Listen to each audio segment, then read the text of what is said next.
Estamos en CPB al aire y momentos positivos, momentos positivos. Hoy con un invitado muy pero muy especial, el profesor Fernando Ávila. El profesor Fernando Ávila, periodista, experto en ortotipografía y gramática aplicadas a los contenidos de los medios informativos. Autor de la columna El lenguaje en el tiempo, periódico El Tiempo, 38 años. Autor de la columna Verbo y Gracia, de ámbito jurídico, 20 años. Autor de más de 20 libros sobre el buen uso del lenguaje, como Español correcto para dummies, de Planeta. La vuelta al español en 80 guías intermedio. ¿Dónde va la coma? Dígalo sin errores, con 260.000 ejemplares vendidos en 15 países. Bueno, si me pongo a leer completa la hoja de vida del profesor Fernando Ávila, se me va el programa entero, pero más adelante les daré otros datos y otras informaciones sobre nuestro personaje en el día de hoy.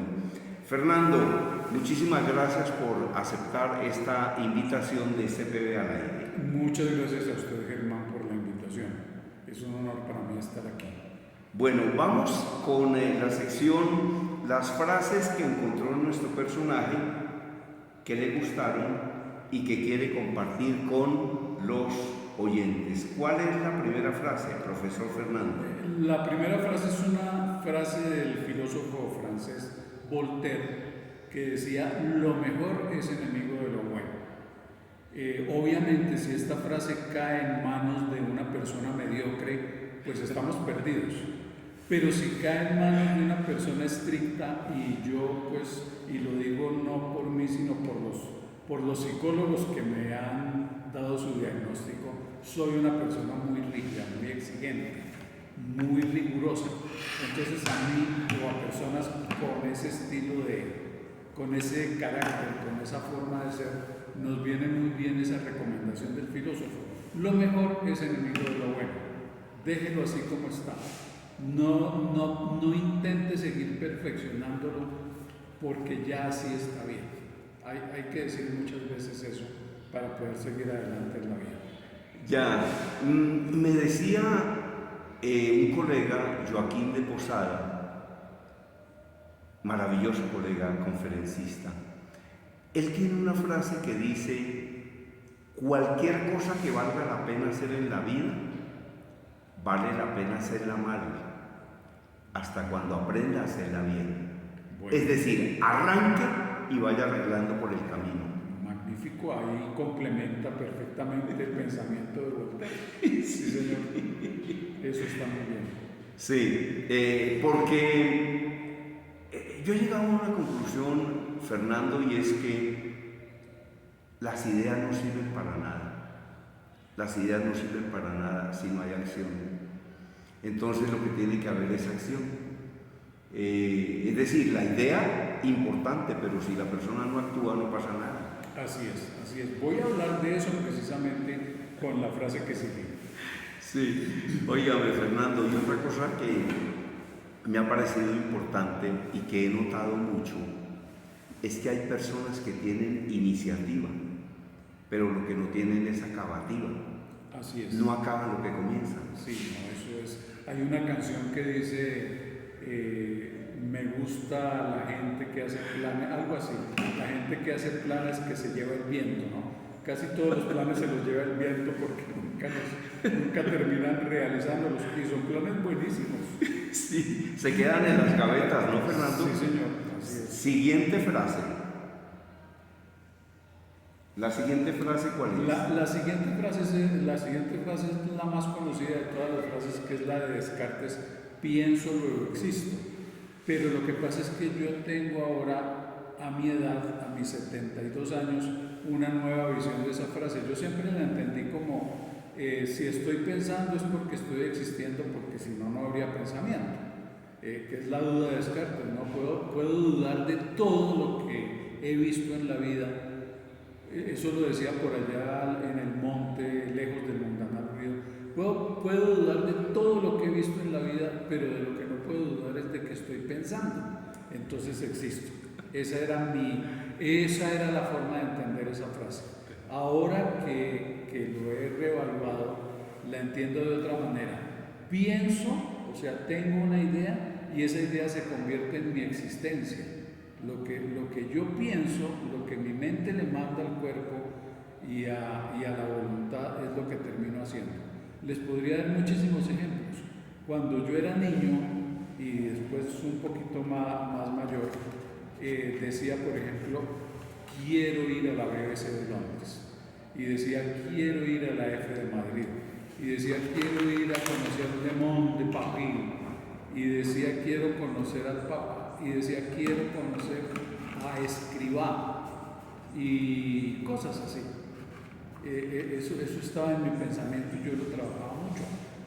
De hecho, lo trabajaba, porque por ejemplo, cuando se organizaban los viajes para ir a Roma, yo me metí en la organización a ver si de pronto, consiguiendo 15 personas, a mí me tocaba el pasaje gratis y podía ir. Nunca lo logré, pero un buen día me gané la beca de la Fundación Advenia para ir a estudiar a España.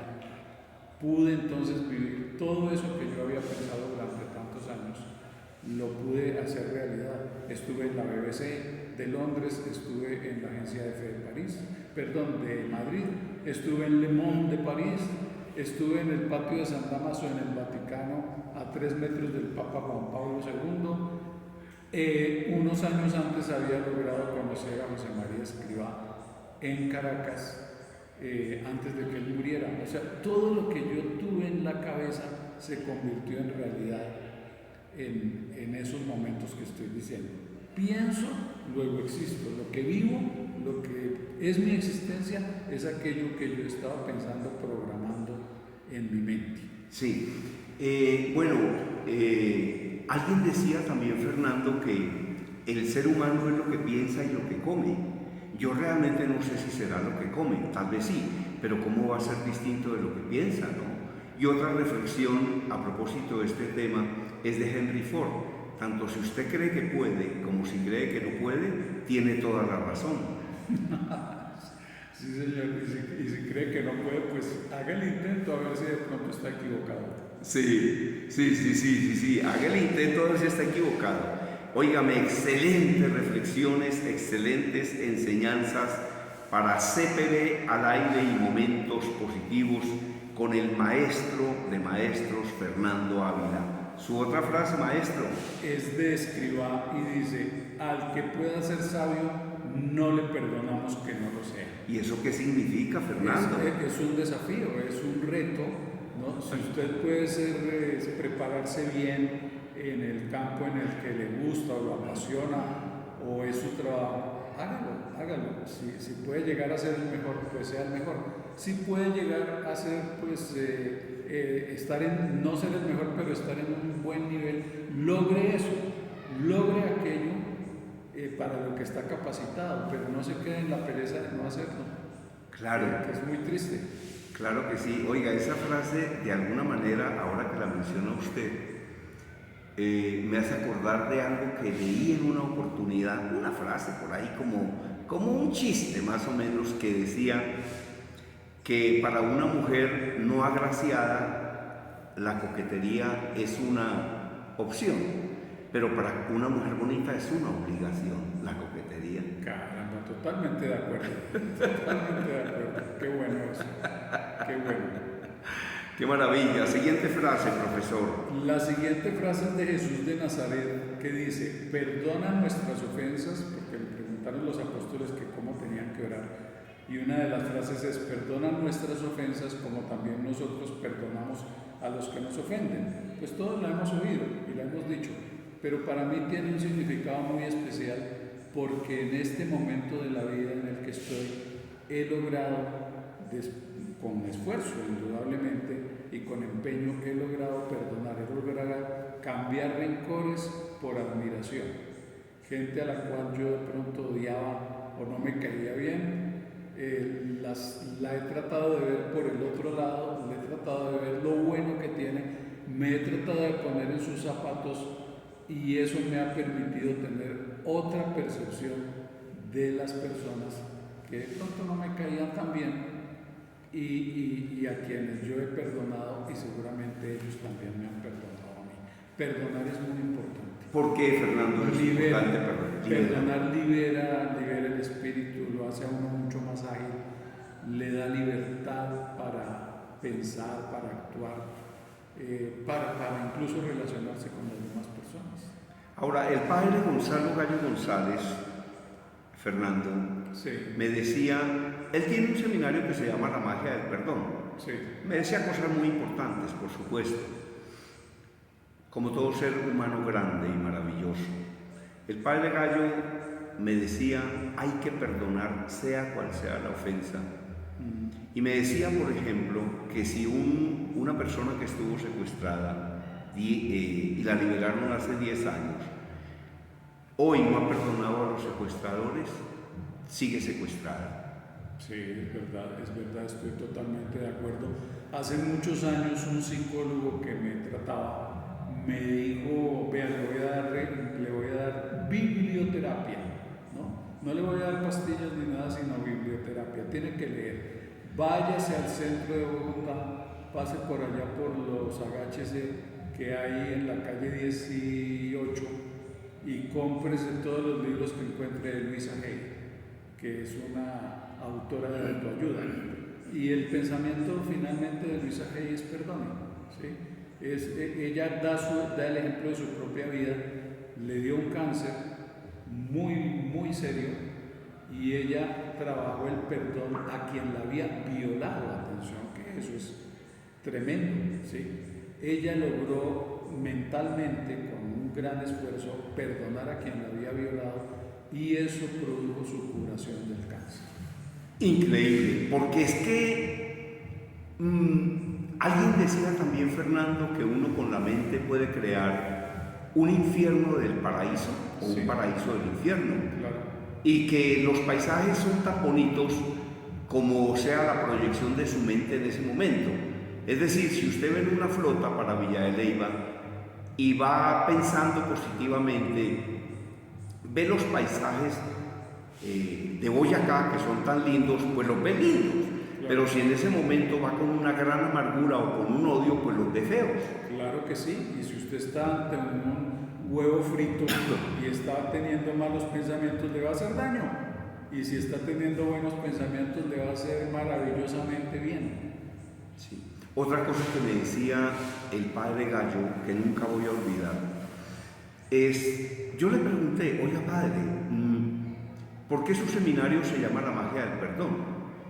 Y me dijo, mire Germán, lo que pasa es que para hacer magia se necesita mucha práctica y para perdonar también. Sí, es difícil, es un proceso difícil, pero si hay empeño se puede lograr, se puede perdonar. Ahora, los grandes beneficios del perdón, ¿cuáles serían entonces? Uno se siente ágil, volátil, vuela. No digo que levite porque tampoco se trata de eso, pero uno se siente mucho más ligero porque ha dejado de tener una carga. Rodrigo Pardo, que en paz descanse, tenía un dicho que era: me quité un piano de encima, ¿no? Cuando uno perdona se quita un piano de encima. Excelente, profesor. Siguiente frase. Bueno, la siguiente frase es de Joe Dispenza, un autor que estoy leyendo actualmente, que dice lo siguiente: resignifica el pasado. ¿Y qué significa eso, Fernando? Pues dentro de todo eso que hemos venido diciendo, de que la mente programa las cosas que van a suceder, Joe Dispenza dice, somos energía. Entonces la mente manda su energía a cualquier cosa. Digamos que usted está manejando su carro y entonces la mente dice voy a arrancar y inmediatamente el cuerpo le obedece, ¿no? La mano hace lo suyo, los pies hacen lo suyo prácticamente por reflejo mecánico, porque pues uno cuando está aprendiendo toma más conciencia de lo que está haciendo, pero después ya se vuelve mecánico. Entonces es la mente la que está mandando esa orden. En esa línea dice, eso es para el presente. Segundo, la mente puede programar el futuro, que es eso que les decía, yo pensaba en ir a la BBC, yo pensaba en ir a Le Monde, yo pensaba en ir a ver al Papa, y todo eso lo logré.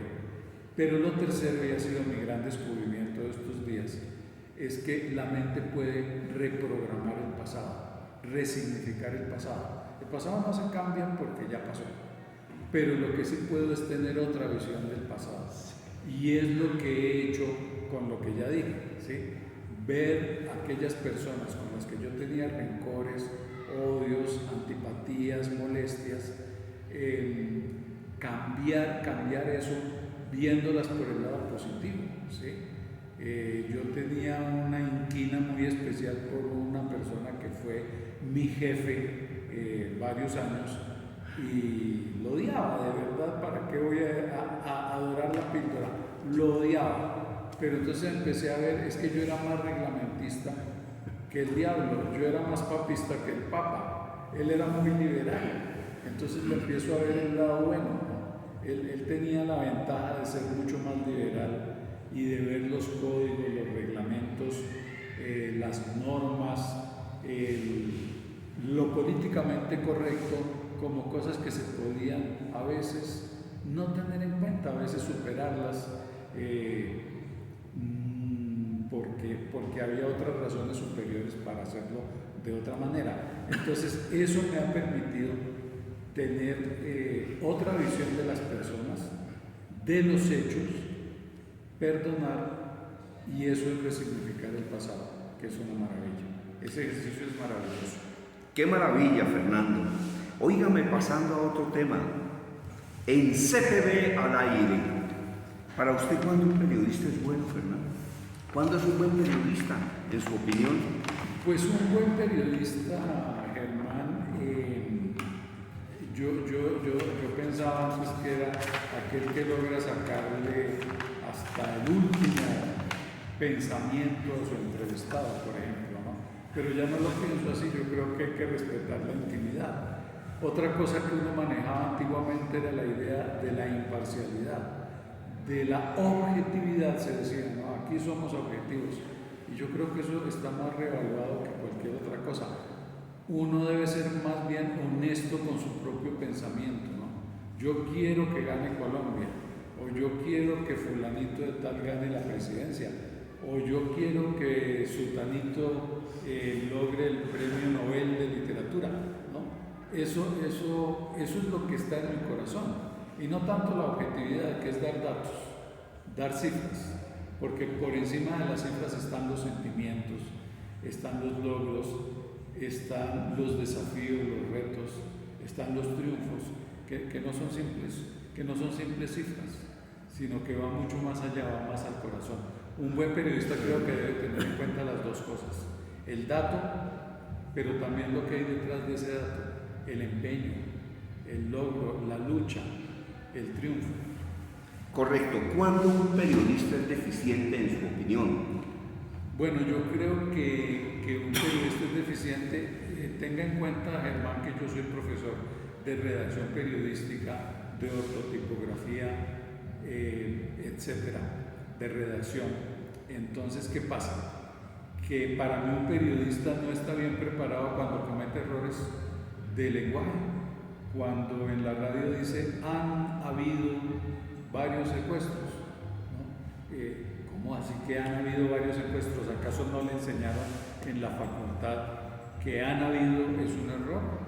Ha habido un secuestro, ha habido varios secuestros, el verbo haber no cambia plural en ese caso, ¿sí? Por ejemplo eso, o cuando dicen fueron deshuesados varios carros, por favor, consulte el diccionario. Deshuesar es quitar los huesos. Los carros no tienen huesos, los carros son deshuesados, no deshuesados. Cosas así. Me parece que esto todos los días, si uno oye radio y ve televisión, encuentra muchos errores de ese tipo, porque el estudiante o el periodista no se ha dedicado por ratos, todos los días se puede hacer algo en ese sentido, a mirar el diccionario, a consultar las normas de Fundeo, a consultar los manuales. Yo tengo por aquí unos libros. ¿Cuáles son? Que hablan, Muéstrelos. por ejemplo, Dígalo sin errores, pues está muy dirigido a eso. Cómo se debe decir, cómo se debe escribir, qué errores se deben evitar. Por ahí a veces Excelente. ¿Y cuál es el de los abogados, Fernando? hay versiones de estos mismos libros para abogados, como este de cómo se escribe para abogados, dígalo sin errores, para abogados, dónde va la coma para abogados. Mi libro más exitoso es Dónde va la coma, y el gremio al que más le gusta son los abogados, porque por una coma se puede condenar al inocente o se puede absolver al culpable. Deme un ejemplo. Ah, caramba, Germán. Mire, por ejemplo, De una coma mal puesta. de una coma mal puesta, si yo escribo Germán, coma, explica los hechos a los colombianos, es una súplica que le estoy haciendo a Germán, es una solicitud. Germán, explica los hechos a los colombianos. Si le quito la coma, que esa coma se llama coma vocativa, queda una información. Germán explica los hechos a los colombianos. Eso es una información, no una súplica o una solicitud. Ese es un ejemplo de coma importantísimo, porque quitarla o agregarla cambia totalmente el sentido de lo que se está escribiendo. ¡Qué maravilla! Una sola coma puede cambiar el sentido de una frase. Sí, señor. El sentido de una idea. Es que la coma, si uno se queda un poquito con lo que vio en primero de primaria, le decían al enseñarle a leer, ¿no? Donde hay una coma haga una pausa, donde hay un punto y coma haga una pausa más larga, donde hay un punto haga una pausa más larga, y nos quedamos con eso. Pero la coma, en el enfoque que les doy en mis libros, es un signo estructural, corresponde a la estructura de la frase. Si es vocativa, si es informativa, si es explicativa, si es adversativa, todo eso tiene mucha importancia y compromete el significado. Entonces, si uno tiene en cuenta esa dimensión de los signos de puntuación, no le parece pues que eso da lo mismo, porque no da lo mismo. No da lo mismo. Óigame, Fernando Ávila, maestro de maestros. ¿Cuáles defectos y virtudes o aciertos ve en el periodismo que se está haciendo actualmente en Colombia? ¿Usted qué defectos le ve a este periodismo o qué aciertos le ve? Por ejemplo, uno podría mencionar como acierto el hecho de que tantos escándalos de corrupción que han ocurrido en Colombia los revela justamente el periodismo. Sí, el periodismo pues tiene sus más y sus menos en este país como en los otros, pero lo que acabo de decir, que son errores que se cometen en periodismo, pues esos son sus menos. Sin embargo, si yo comparo el periodismo colombiano con el de otros países, el nivel del periodismo colombiano es mucho más alto. El manejo del idioma, el buen manejo del idioma, es mucho más alto en Colombia que en cualquier otro país. Me decían en la agencia EFE lo siguiente: la agencia EFE América tenía hace muchos años su sede en Miami.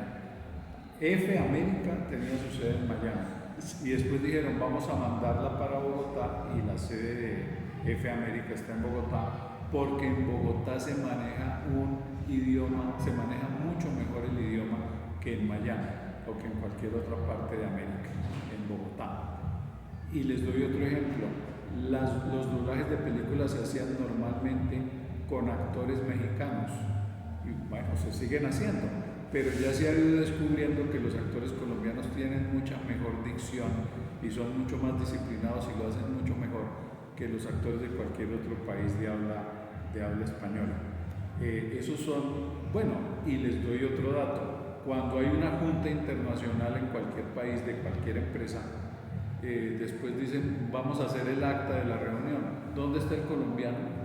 Que lo necesitamos para que él la redacte, porque ya sabemos que los colombianos redactan mejor que los demás países. Eso es muy positivo para nuestro país. Y hay otra cosa a propósito del colombiano y tiene que ver con los acentos. Uno identifica perfectamente a un argentino por el hablado, Sí. Identifica perfectamente a un chileno, identifico a leguas a un paraguayo. Uno identifica también, por ejemplo, al costarricense, identifica al mexicano. En cambio, el que menos acento tiene es el colombiano. Así es, sí Sí, señor, así es. Es un acento muy neutro y sí. muy agradable además, porque también eso forma la amabilidad o la llegada al público. El acento colombiano es muy agradable en todo el mundo. Excelente. Y la manera como hablan las paisas enamoran a cualquiera, por supuesto. Bueno, ¿cuáles recomendaciones les formularía a los periodistas que se están iniciando en esta trascendental profesión? ¿Usted cuáles recomendaciones les formularía? Porque pues al fin y al cabo usted es un periodista con una inmensa trayectoria, un periodista muy destacado, un periodista que determinó especializarse en temas de redacción y tendrá muchas cosas que sugerirle a los estudiantes de periodismo que en estos momentos se están formando y que pronto egresarán y que seguramente algunos llegarán a los medios masivos de comunicación. Sí, ponerle el corazón al trabajo, ponerle el corazón, porque es que quizá en las escuelas de periodismo enseñan lo contrario, ¿no? Sea objetivo, diga el resultado, cómo quedó el partido, 2-0. Eso es lo objetivo, ¿no? No, póngale el corazón, como hacen los narradores deportivos. ¡Qué pedazo de gol!